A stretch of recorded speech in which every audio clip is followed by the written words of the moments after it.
Nova said, welcome everybody, and I really appreciate you attending this virtual meeting. I hope it all goes well. And I'd like to call to order the regular meeting of the Public Building Commission of McLean County, Illinois, here on June 2nd, 2020. You all have received a copy of the agenda, so I will follow that as we move forward. First item is the roll call of the commissioners and to determine we have a quorum. So Robert, would you do that? Tom Novosad. Here. Bill Zimmerman.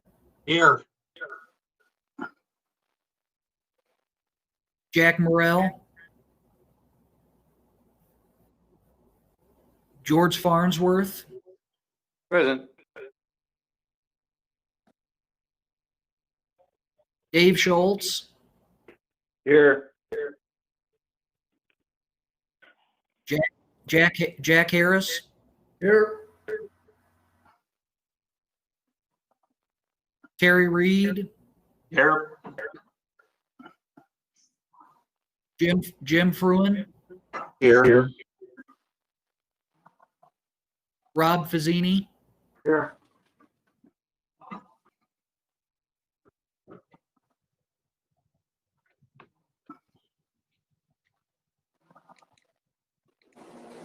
Thank you, Robert. Let the records show that we do have a quorum. We have 8 members present. Only Jack Morrell being absent, at least at this time. Next item on our agenda is introductions. I can see Camille, I believe, is here. Hi, Camille. I think everybody knows her. We also have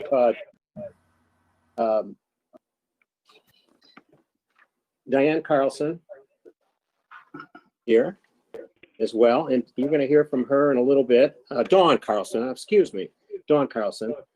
Craig Nelson, I heard your voice, so I know you're here. And Scott, the IT guy, is on somewhere.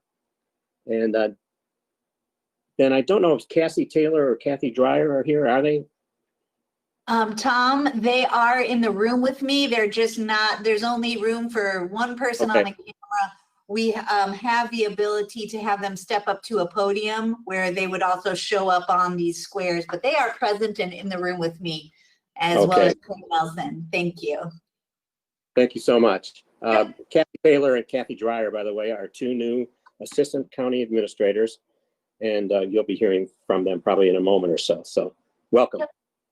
Have I missed anybody? Tom, I'm here via phone only. This is Jim Mulligan. Okay, hey Jim, welcome. Our IT guy, his last day was yesterday, so I'm computer illiterate and I don't know how to get the camera on, and I had another person try and help me, so I'll just participate via telephone. Okay, thanks, Jim. With regard to public comment, you all received a copy of Robert's agenda, and he indicated because of the current times with COVID-19 and shelter-in-place orders, we will only accept public comment via email for this meeting. Robert gave a due date of yesterday at 5:30 p.m. Robert, have you received any comments?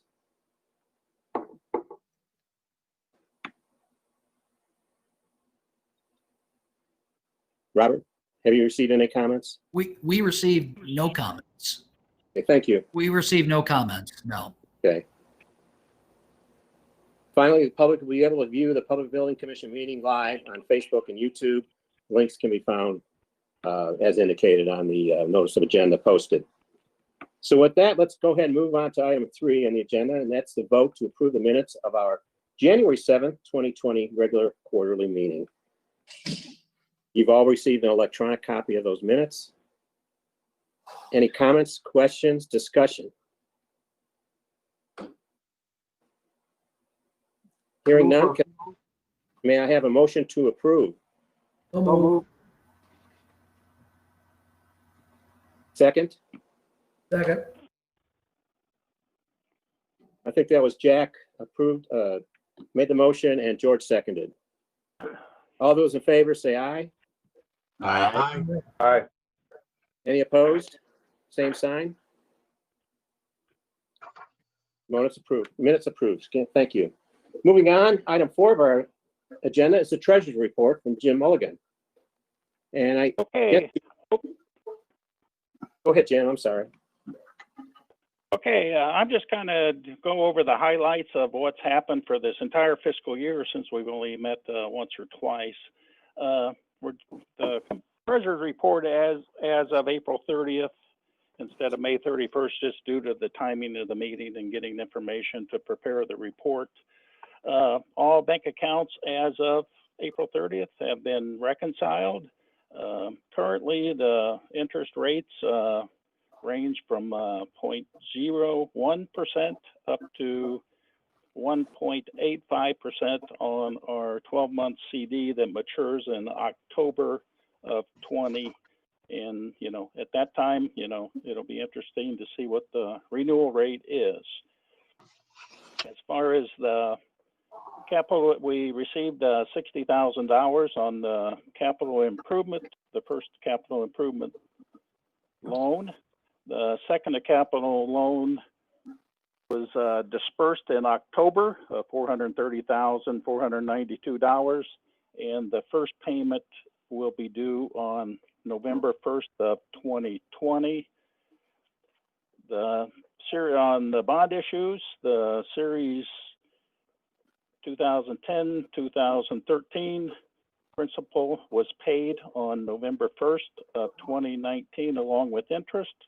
We have had a subsequent interest payment as of May 1st of 2020 also on those issues.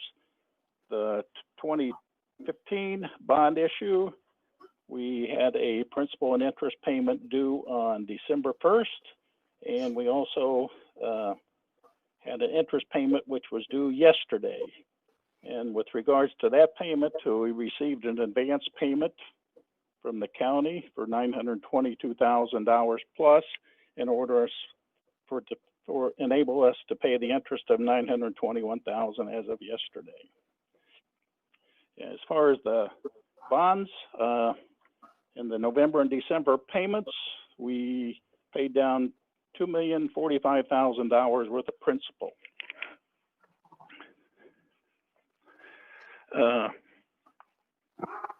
All monies were received from the county and the city during their calendar year, 2019. We will get our first installment of 2020 once the real estate taxes are collected, which I believe are due on June 17th. So within the next month and a half, I would assume we would get our first installment of the lease payment for the O&M, et cetera. And if you look at page 14 in my report, I'm not sure, I'm assuming it's the same in yours. This is kind of our roll forward of the law and justice expansion bond proceeds reconciliation. We made a furniture and fixture payment in January to the county for $7,570.01, and unfortunately it was misposted under the needs assessment. That's really not a needs assessment. That was a furniture and fixture reimbursement. And also under the current bills for approval, there is a $25,648.79 payment for the furniture and fixtures. The other disbursements for approval was when the county wires us the money, they wire it into our Chase operating account, and we transferred that advance payment to Bloomington Normal Community Bank where the debt service account is for the Series 2015 proceeds, and subsequently transferred a cashier's check to Heartland Bank, the paying agent, to make the payment yesterday. And there's also the May 1st transfer that Heartland Bank paid for us out of our debt service account at Heartland. That totaled $17,810. That needs to be approved also. And then the accounting and legal for the period from December through March and December through April. And other than that, unless there's any specific questions, you know, that's all I will have today to, you know, let Dawn go over the results of the September 30th, 2019 audit. We have also filed our annual financial report with the comptroller last week and uploaded a copy of the audit as required.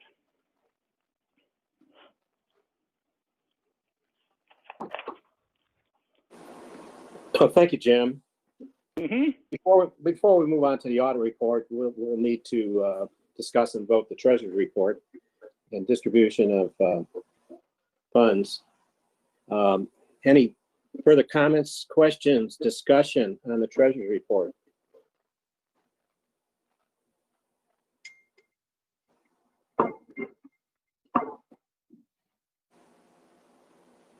I see where Beanie is talking, but I didn't hear anything. I didn't say a word. Okay, I didn't either. This is Rob. That we approve the treasurer's report. who's speaking? Rob Fazzini? Okay, made a motion. I have a second. I will second. Bill Zimmerman. Bill Zimmerman. Roll call, Robert? Are we just raising our hand? Well, that won't Well, work. Some people don't have film. right. So just if everybody could bear with me here. Tom Novosad, Bill Zimmerman, George Farnsworth, Dave Schultz, Yes. Jack Harris, Yes, Terry Reed, Yes. Jim Fruin, Yes. Rob Fazzini.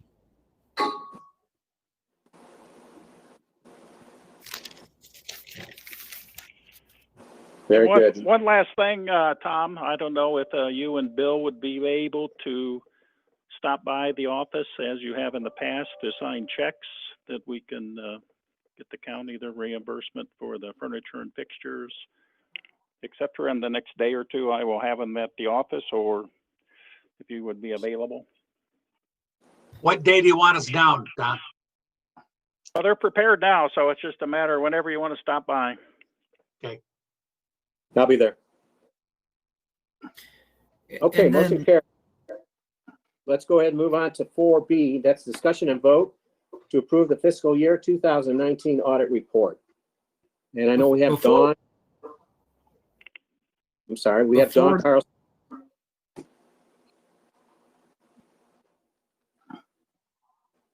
I'm sorry, Tom. I was just going to say before Dawn begins her report, I know that Craig Nelson has the ability to put the report up on the screen for us all to see as she goes through it.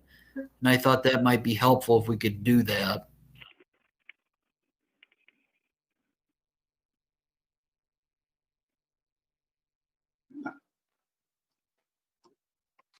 I'm not sure which document looking for. It's The one that you had before, one It's more PB back. That one. That's the one. Yep. So thank you very much. My name is Dawn Carlson, and I'm here representing MCK CPAs and Advisors. We finished up the audit report, and you have the final version there on the screen, and I believe it was also emailed out to everybody. Thank you very much for allowing me to be here today virtually. This is a brand new world that we're all in, so I'll go through this as best I can. So the first thing is on the independent auditor's report, which is the next page. And it does show a clean and unmodified opinion, which is the best opinion that we've got as an audit. The next couple of pages are the management's discussion and analysis. And that essentially gives a summary of the year from the perspective of management, and it gives both financial and non-financial information, including a little background of the commission and other items, as well as how to request additional information should anybody who's reading this report want any. The next page then begins the financial statements with the statement of net position, which it shows the balances of all assets, liabilities, and net assets, net position of the commission for the year ended September 30th, 2019. Some significant changes for this fiscal year. A lot of it due just to the change in the construction for the jail project. The cash decreased about 5.2 million. That was simply due to timing of payments. Investments also decreased about 8.7 million. The capitalized lease increased by 6.7 million, which essentially reflects the additional commitment by the county to pay for the jail project. Accounts payable decreased due to timing of payments. And then we had also removed the deferred outflows of resources and the deferred inflow of resources due to combinations and reevaluations of the amounts that were in there. And there's a note disclosure that will give a little bit more detail of that as well. The next page shows the statement of revenues, expenses, and changes in net position. Again, the changes between last year's numbers and this year are primarily due to the construction and the jail project. The rental net income you can see there is a little over 10 million, and it did decrease from the prior year. Construction significantly decreased as well. The investment income also decreased about $76,000 lower, mostly due to the smaller amount of investments that you had. As the construction costs continued, you paid for those through cashing out various investments, and so therefore there was less to have investment income from. Change then in net position for the fiscal year was a decrease of 1.2 million. And the prior period adjustment that you see there is also explained in note 7. That is essentially the next fiscal year's bond payment. The next statement is the statement of cash flows, which shows during the fiscal year where the commission received its money and where it spent its cash. Continuing on to the note disclosures, I'll just provide a quick summary of the disclosures and hit any highlights. Note 1 provides information and descriptions on the organization and any significant accounting policies. There were no changes in those significant accounting policies for this fiscal year, so there's very little change in that note. Note 2 gives some details related to cash deposits and investments. It also includes the U.S. government bonds, treasury bills, custodial collateralization, et cetera, a little bit more information about those deposits and investments. John? I'm sorry, did somebody say? Was there a question? Suggestions I made. Yeah, can you hear me? A little bit. Yes. I need Robert to weigh in here. Okay. There were several questions and suggestions I made on page 11 previously, and I think they might have been incorporated, but I'm not sure if they were. Robert, do you know if the suggestions we agreed on were incorporated in this, or if they're going to be incorporated in our answer? So Can't hear anyone. I did pass along the suggestions that you made, Rob, to Dawn. And they were all, my understanding from reviewing this document and then Dawn's response to my email is that they were in fact incorporated into this draft. Yes. Yes, we did incorporate those suggestions. Okay. And if I recall, I mean, it's been a little while since I've looked at those details, but essentially the additions were providing a little bit more detail surrounding some of those things, including, I know one of the things was a little bit more explicitly talking about the Illinois Public Funds Investment Act and some other things like that. Is that correct? Are those the changes that you had were thinking about? Yeah, those were the changes, and also giving preference to financial institutions located in McLean County, just to indicate that we wanted to give preference, not necessarily only them. But if the suggestions are in, then we can go on. I won't interrupt any further. Thank you. Yeah, Rob, Thank you for the the comment. suggestions were incorporated. Okay. So then note 3 provides some additional information and background on the note receivable. And that, if you'll recall, is related to the roof replacements for the Government Center and the Juvenile Detention Center. And the note gives a little bit more description and also includes the future minimum payments on that note. Note 4 gives additional details on the long-term obligations, the revenue bonds that are held by the Public Building Commission. It gives the details, including the original amounts, the interest rates, the ranges, and also at the end of the note, you will see the annual debt service requirements required for those revenue bonds. Note 5 then gives additional details on the lease agreement, that the lease agreements with the county and the city in relation to pay the bonds, essentially.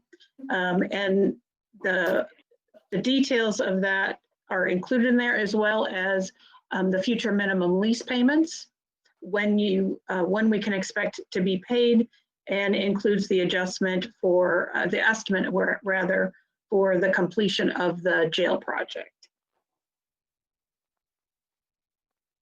Note 6 then lists the commitments that were still outstanding as of September 30th, 2019. And essentially they were all related to the completion of the jail project. Note 7 gives a little bit more detail then on the prior period adjustment.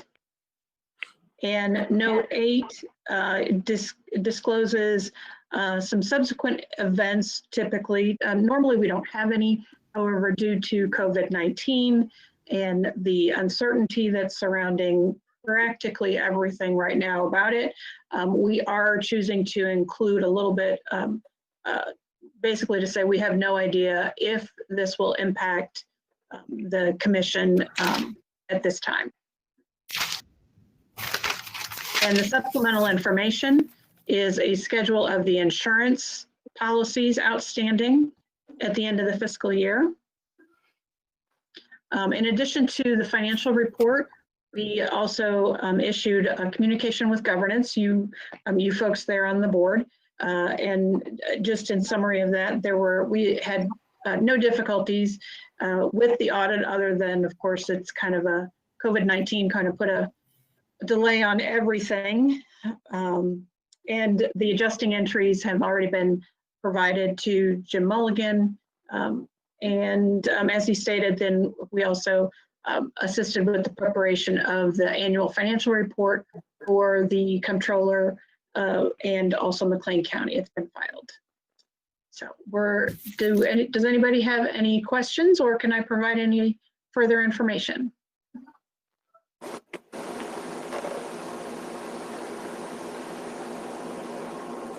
Well, thank you so much, Dawn. We really appreciate you coming again this year, and we always enjoy your presentation.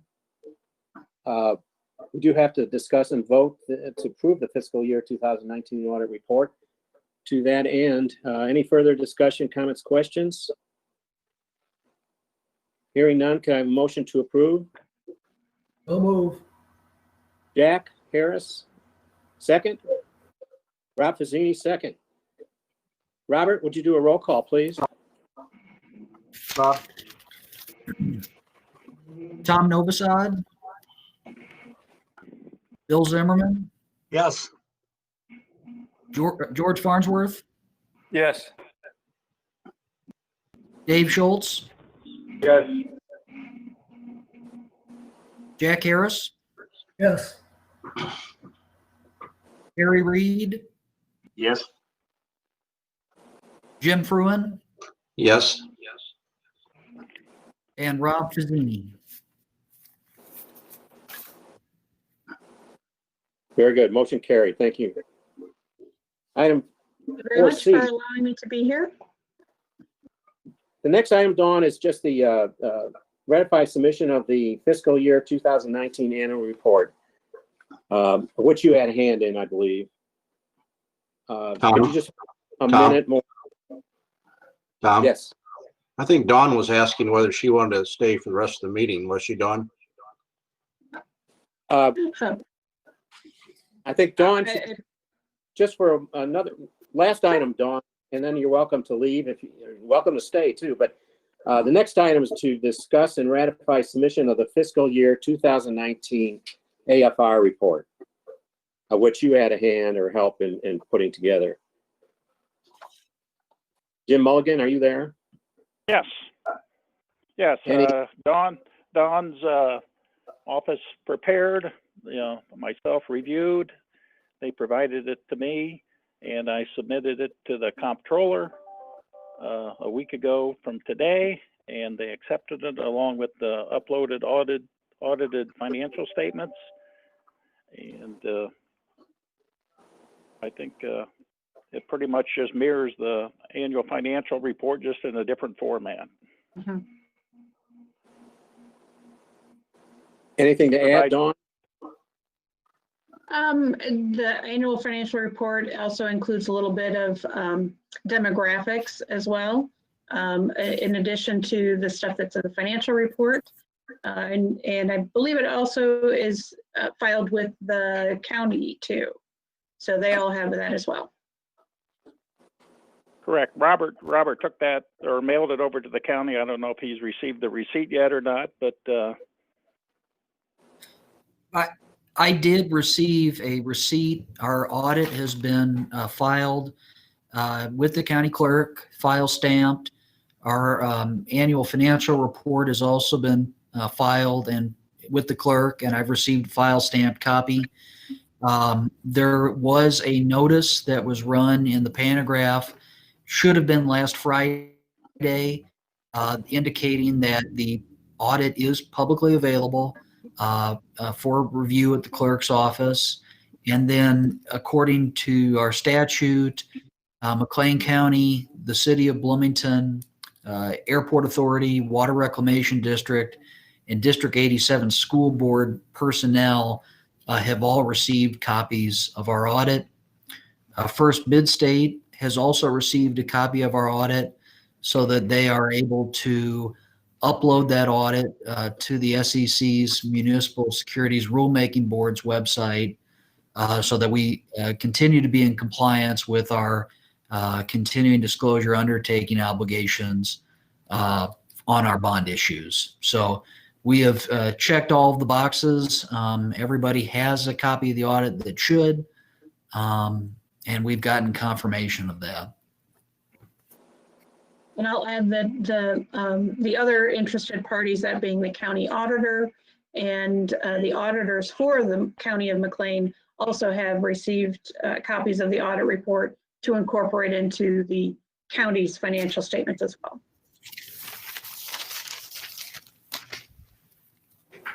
Thank you. Any further questions, comments, discussion? Hearing none, could I have a motion to approve? George, Move. second. Second. Jack Harris, second. Robert, would you take a roll call, please? Tom Novosad, Yes. Bill Zimmerman, Yes. George Farnsworth, Dave Schultz, Yes. Jack Harris, Yes. Terry Reed, Yes. Jim Fruin, Yes. and Rob Pizzini. Yes. Gary, very good. Thank you. Motion carried. Dawn, thank you so much again for your presentation and your level of bringing a level of expertise to our meeting. You're certainly welcome to stay at their meeting, but you're also welcome to leave at your convenience. I know it's a busy time for you, so thank you again. Well, I appreciate it and thank you and enjoy the rest of your meeting. Thank you. Thank you, Let's go Dawn. ahead. Let's go ahead and move on to item 5, which is old business. And this is titled Discussion and Vote to Approve the Third Capital Improvement Agreement for Improvements to the Old Courthouse. I know in recent discussions with Camille, we may not be quite ready for that. So Camille, I'll turn the floor to you, please. Thank you, Tom. Hello, everyone. Thank you for having county administration here today. I do have some updates, although Tom is correct. I don't have any numbers to insert in the document that is included in your packet. The updates include that when we started discussing this with you some months ago, I was under the impression that staff here at the county had drawings and had presented those in the past. And at this point, what I've come to understand is that estimates were made, generalized estimates, with good intent relative to how much it could cost to fix the roof on the museum. But I think that certain portions of the work were perhaps not considered. That would be the gutter system and the cisterns underneath. And then what we also know in discussions with museum staff in the last several weeks includes concerns about how some of the leaks might have affected the plaster inside the museum. And so we decided to slow it down just a bit. We know that that's not great news to slow down a project that really needs to be done. But I don't want to enter into a situation where we don't thoroughly look at what all the possible phases of this project need to be. And so I have taken it upon myself with some assistance from Chairman McIntyre and others on the museum board to meet with an architect here locally. I'm not going to name them at this time in this formal setting because we don't have any solid agreement with them just yet. But they did, at least I believe today, have a walkthrough of the project scheduled. And so that is in a nutshell why you have a document in front of you for review and discussion that does not yet have solid numbers. And so I'm happy to answer any questions about this, but truly what I wanted to do is be able to present something that considered all facets of this challenge. I do know from speaking with my staff that, you know, it has been a number of years perhaps that this should have been done. I don't call to question any of my predecessors and their decision-making at all, or any of my relationship with you all when I say that. But what I do want to note is that what I learned is that perhaps way back in the mid to late 90s, this should have likely been kind of taken care of. So what I don't want to do is recommend something that is only going to be a quick fix. I would like this to have longevity. I would like it to take respect for the historic nature of the building. And therefore, that's why I say it's a positive move that I'm working with an architect, but I don't have all the solid numbers yet. So I'm happy to answer any questions that you might have today.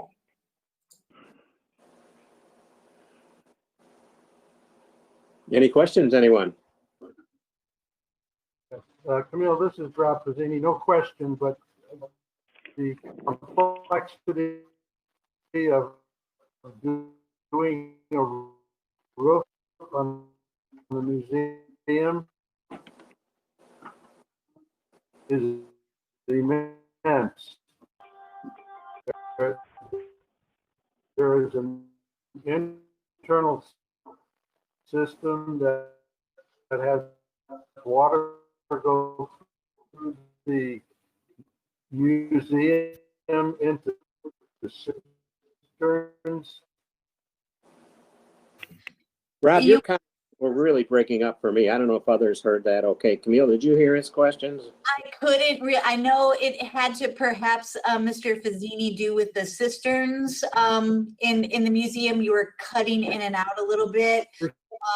Perhaps I could assume that your question, will this plan, consider that? And we're gonna do it the way it should be done. We'd like it at the museum. I'm a board member, to be done quickly, but we also want it to be done. And taking it slow is the right way to go, as opposed to doing it quick. Right. Thank you. Yes, you did again cut in and out, but I'm gonna maybe recap, and if you could give me a thumbs up and say you're in support of us doing it slowly and properly and taking into consideration the gutters and cistern system as well as the roof, even though we know it needs to be done, even though we know there's some leaks. Yeah. Okay. Thank you. Good. That's thank you. Thank We you. got the thumbs up from Mr. Bazzini. Yes. Side note here, Camille, can you fill us in on the elevator project, which was the second capital improvement project? Has that been finished?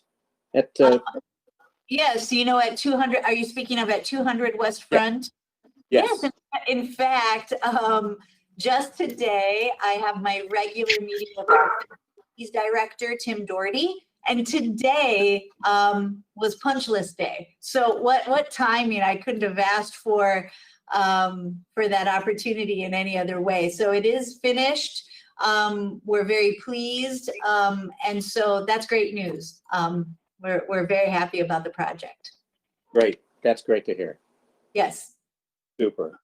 Let's go ahead and move on to item 6A, and that's the report of the county administrator. So again, we'll yield to you, Camille.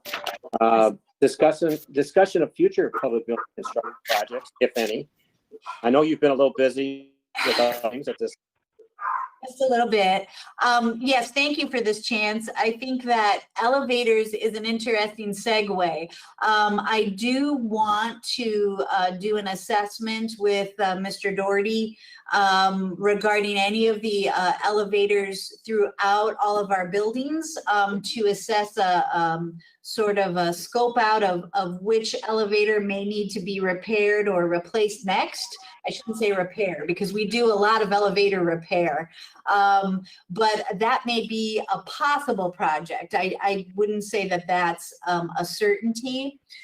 I'll also add that because of COVID, and of course, Mr. Nova said, you know, the county administration has been very focused on doing a public health response, not only with our employees, but with the community at large with COVID. So probably since late January and early February, we've been very focused on that.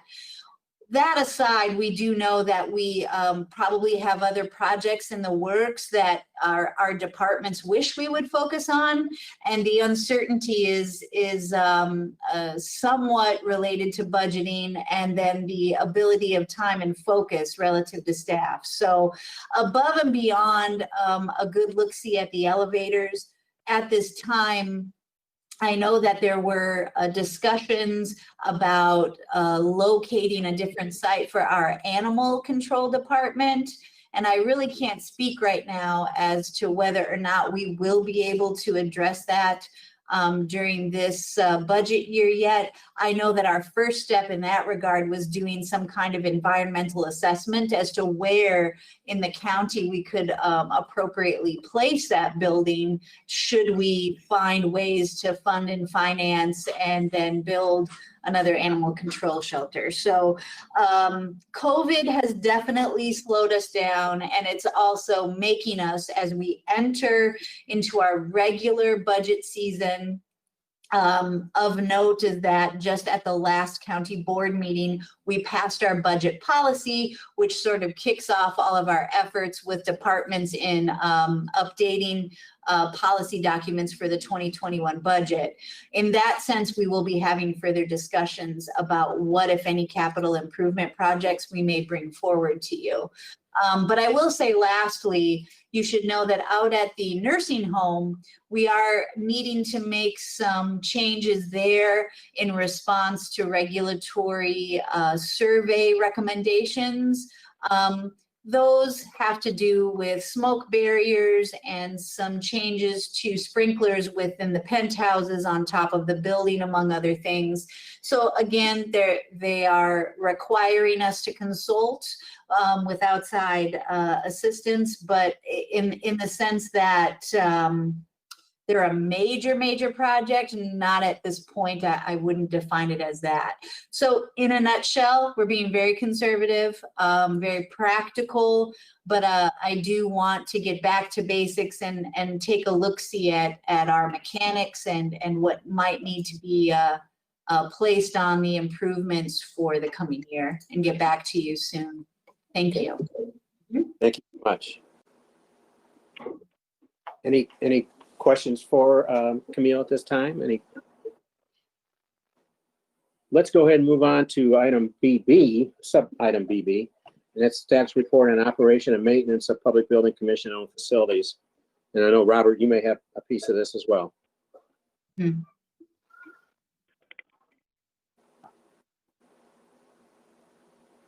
Robert, you there? Yes, I just had to flip the microphone on. Okay. I think for this part of our meeting, we were really hoping, Camille, just for you to report to us if there are any major,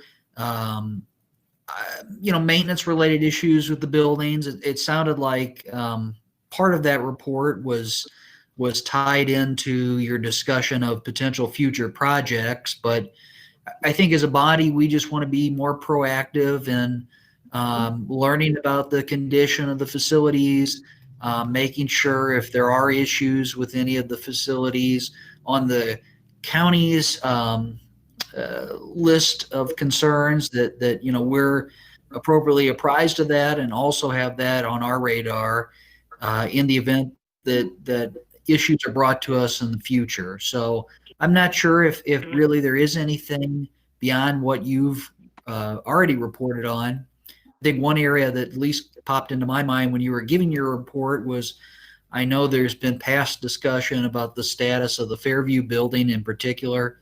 I don't know if there's been any developments with that facility. I know we've discussed in the past everything from tearing it down to finding a tenant to housing a different county office. So I'm not sure if there's anything there, but just kind of an overview if there are any issues that we ought to be concerned with.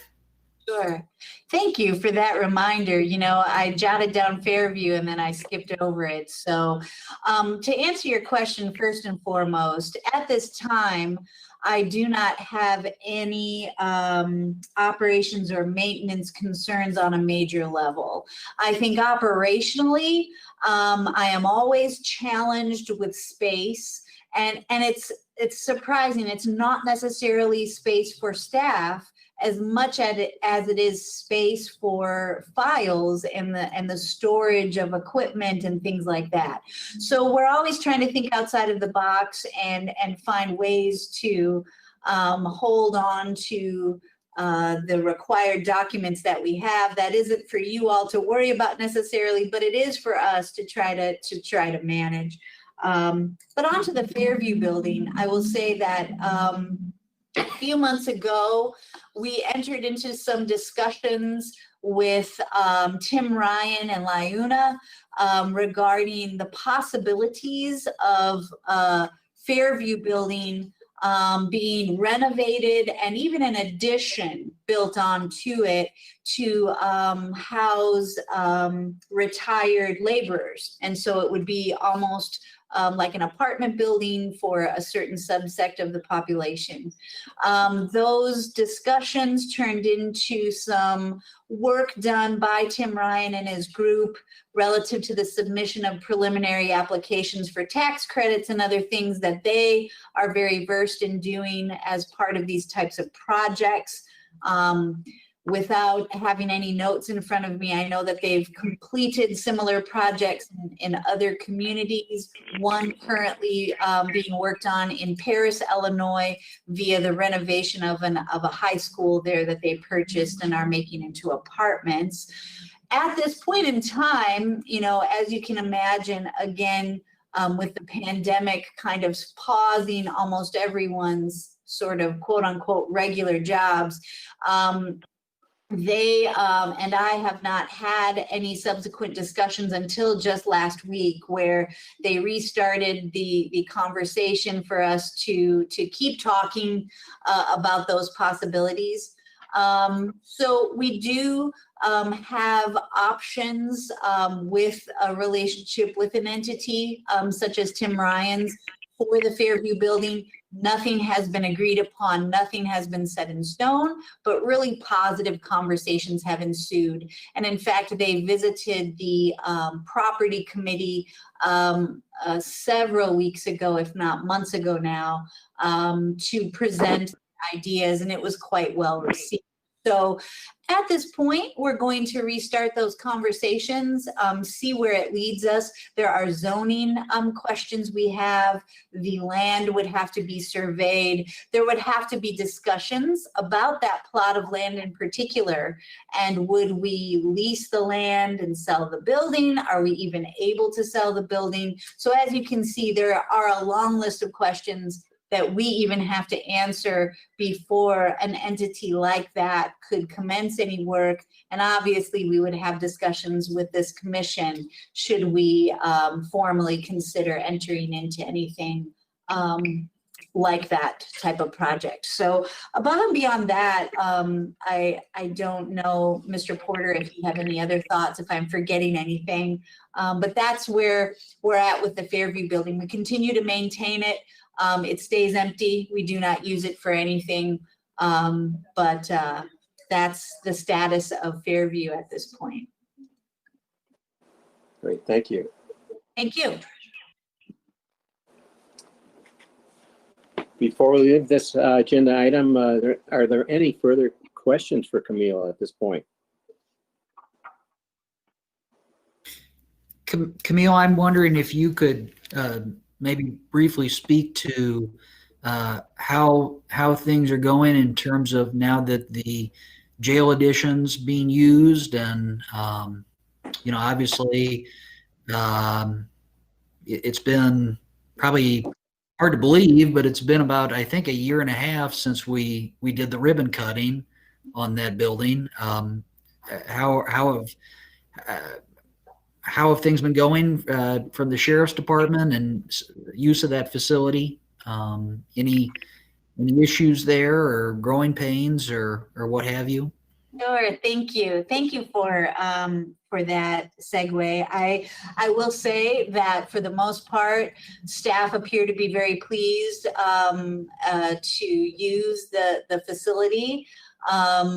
We clearly are in a moment right now where even those that live with us in the detention facility are experiencing sort of a different schedule and all, and those that work there because of COVID.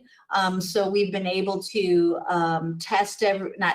screen everyone that comes in the facility, even contractors that come to work on any of the maintenance issues that we cannot complete ourselves. And our facilities and maintenance staff get screened every day. And we've been successful to this point in keeping COVID out of the detention facility. So I know that's not what you were asking, but I think it's important to note. To that end, though, and as far as using the facility and finding some growing pains, there have been some. And I know that when I started working with Mr. Doherty directly, after the departure of Eric Schmidt from his assistant county administrator position, I became aware of some of the challenges that my staff were facing in figuring out what was working, what wasn't working. And I'm speaking very much in layman's terms here, because if you get to know me, I can talk really deeply into health plans and insurance plans, but maybe not so much into facilities and maintenance lingo. But I will say that I have asked for the help of our legal staff here to connect Mr. Doherty with some of the contractors and folks we were working with, so that we could hopefully manage through some of the challenges that we've been facing. And I think that we're making some headway, I hope, on that. But suffice it to say that we shouldn't be surprised that not everything is perfect. We're working hard to build relationships with those that still come into the facility to maintain some of the controls and other issues inside. And then above and beyond that, we're still talking it out with some of our partners. So if there needs to be a more formalized report, I can certainly provide that in writing to the commission if you need more details about it. Thank you.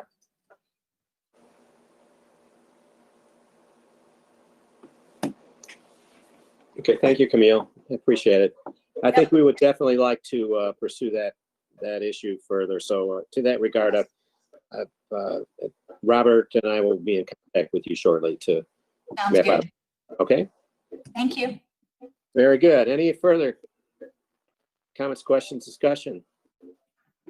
Hearing none, let's go ahead and move on to item 6B, excuse me.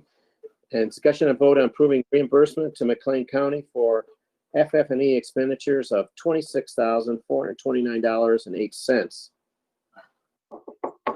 You all received a copy, detailed copy or breakdown of the items in question. I did note a little discrepancy on the amount listed here in the agenda is 26,000, but I saw, I believe in the treasury report, 25,600. Just, I don't know if it might be something we want to resolve before we close in on a number.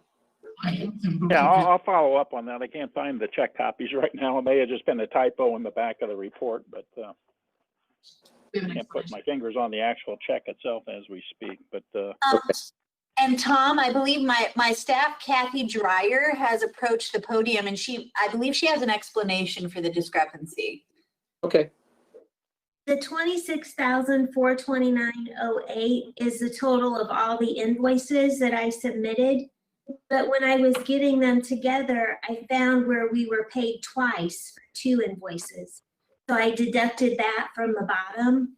And so the total due is $25,648.79. Okay. So that number will cover everything, the 25,000 number. Is that correct? Yes. Okay. Thank you. Welcome. Kathy, welcome. Thank you. Any further questions, discussion? Hearing none, could I have a motion to approve FF&E expenditures of $25,648.79? No move. Zimmerman, Second. second Jack. Roll call, Robert, please.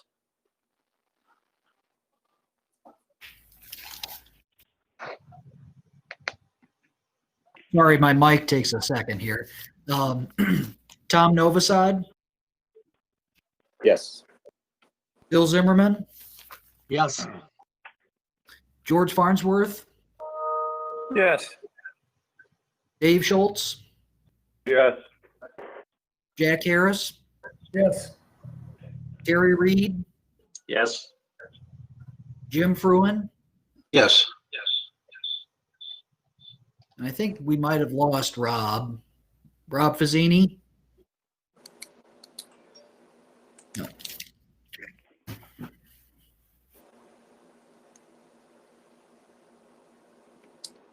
Okay, Robert, even with Rob possibly gone, we still have enough to approve that item, so motion carried. That brings us to item 6C, and that's discussion of other business.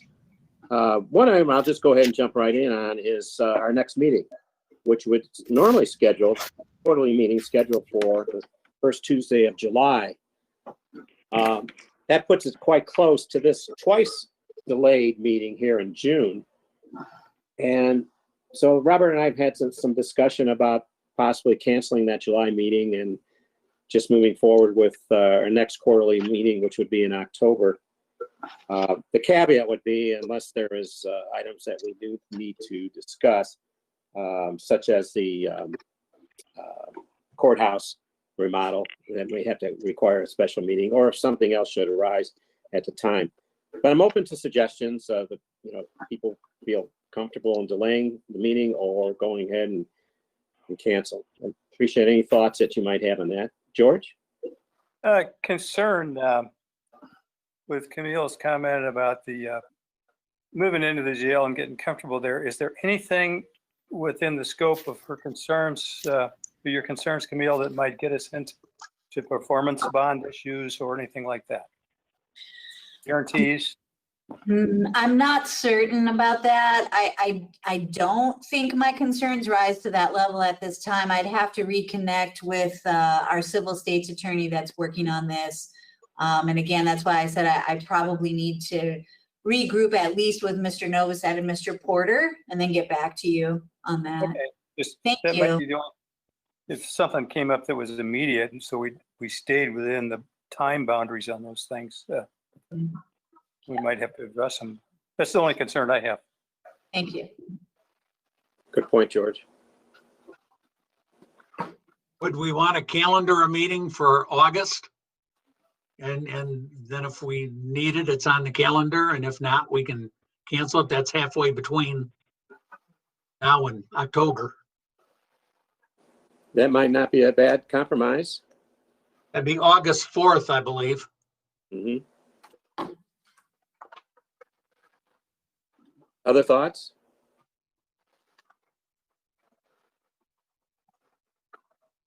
We can certainly do that. We can certainly make ourselves available for a special meeting if need be. I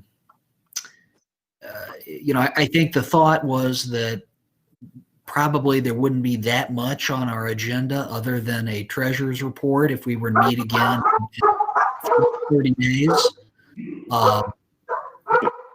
I certainly don't see anything wrong with having a meeting on our books.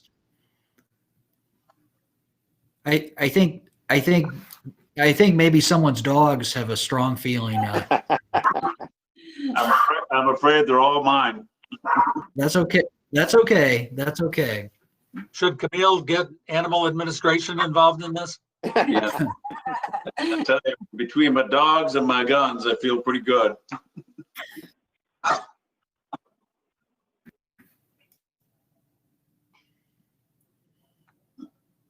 Okay, all good thoughts. So why don't we go ahead and plan on canceling the July meeting at this point, and then let's see how an agenda might start to build over time, and possibly, Bill, taking your suggestion, getting August if we have to, or if we have something that really becomes urgent on the courthouse, we can always call a special meeting and go ahead. Does that sound okay to everybody?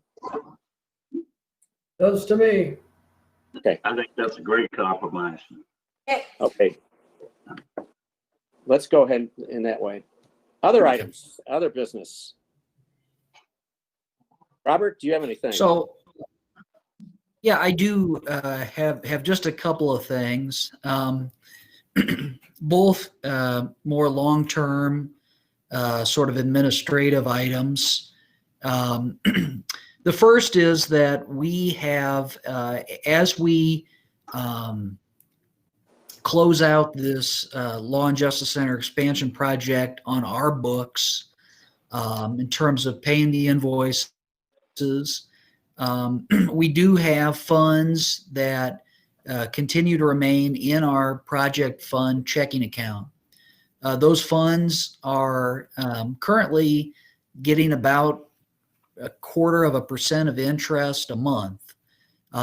So I do think it probably makes some sense at looking to reinvest those monies into something a little higher yielding.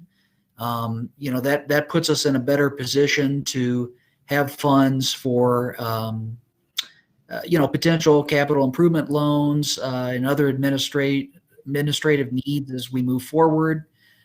So I think probably in the coming months we're going to look at a proper investment for that. Jim, Tom, and I have talked about perhaps forming a small investment group that may be able to look at the most appropriate place to put those remaining funds that meet our investment guidelines under the Public Funds Investment Act. So that's something to look for that'll probably show up in a treasurer's report down the road. Just reinvesting the balance of those project fund dollars in the checking account so we can get a better yield and better leverage those monies if need be for a future capital improvement agreement or something of that manner. The other administrative item is that back in January, we received a FOIA request, a Freedom of Information Act request for some documents. That is unusual for us as a group. We tend not to have that much public interest, but we were able to comply with that Freedom of Information Act request and get the particular requester the documents that she was asking for. It did make me realize that we don't, outside of documents that have been placed in the Law and Justice Center, in Jack Moody's old office, as well as my law office, and to some extent the county clerk's office, we don't have a readily available public depository for our public documents, which got me to thinking that perhaps we as a group, should take a step into the early 2000s and have a website of some sort. I've talked to Tom about that. It would be a bare-boned website that would just make our minutes, agendas, and notices of meetings publicly available. It is something I've talked with the county's IT person, Craig Nelson, about getting something like that started. But then, of course, the world shut down because of COVID-19, and that has sort of fallen off a little bit, but something that I am looking into because I do think that would just make everyone's lives easier in the event that we were to get additional Freedom of Information Act requests or public interest in the future. They could just go online, find our minutes, agendas, et cetera, without having to invest, manpower into, getting those types of documents to the person who's requesting them. So that's just something that we're looking at, and probably we'll have more to report in the future.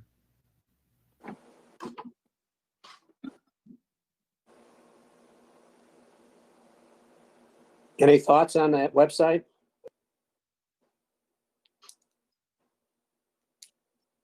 Okay. All right. Well, anything else?